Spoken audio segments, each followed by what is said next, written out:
ଜୟ ଜଗନ୍ନାଥ ସାଙ୍ଗମାନେ, ମୁଁ ରୋହିତ, ମୋର ଆଉ ଏକ ବ୍ଲଗ୍କୁ ଆପଣମାନଙ୍କୁ ସ୍ୱାଗତ। ତ ସକାଳୁ ମୁଁ ସବୁ ବାହାରି ଯାଇଥିଲି ବୈଦେଶ୍ୱର, କାହିଁକିନା ମୋତେ ଗାଡ଼ି ନେଇ ଢେଙ୍କାନାଳ ଯିବାର ଥିଲା। କିଛି ସମୟ ଆଗକୁ ଆସିବା ପରେ ମୁଁ ପହଞ୍ଚି ଯାଇଥିଲି ଗୋଦାମ ପାଖରେ।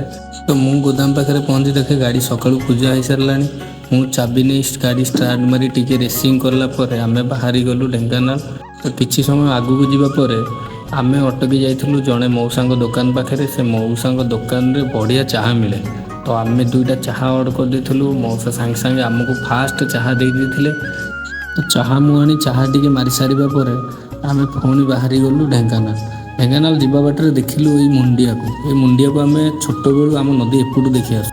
ଏ ମୁଣ୍ଡିଆଟିର ନାଁ ହେଉଛି କୁମ୍ଭାର ମୁଣ୍ଡିଆ। ତ 2 ଘଣ୍ଟାର ଡ୍ରାଇଭିଂ ପରେ ମୁଁ ପହଞ୍ଚି ଯାଇଥିଲି ଢେଙ୍କାନାଳ, ସେ ଗୋଦାମ ପାଖରେ ଯେଉଁଠି ମାଲ୍ ଖାଲି ହେବାର ଥିଲା।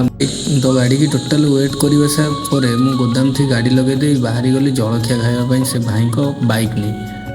ଜଳଖିଆ ଦୋକାନଟି ପହଞ୍ଚିବା ପରେ ସେ ଭାଇ ଜଣକ ତୁରନ୍ତ ମୋ ହାତକୁ ଆଣି ଜଳଖିଆ ଦେଇଦେଲେ। ତ ଜଳଖିଆ ଖାଇସାରିବା ପରେ ଆମେ ବାହାରି ଗଲୁ ଗାଡ଼ି ପାଖକୁ।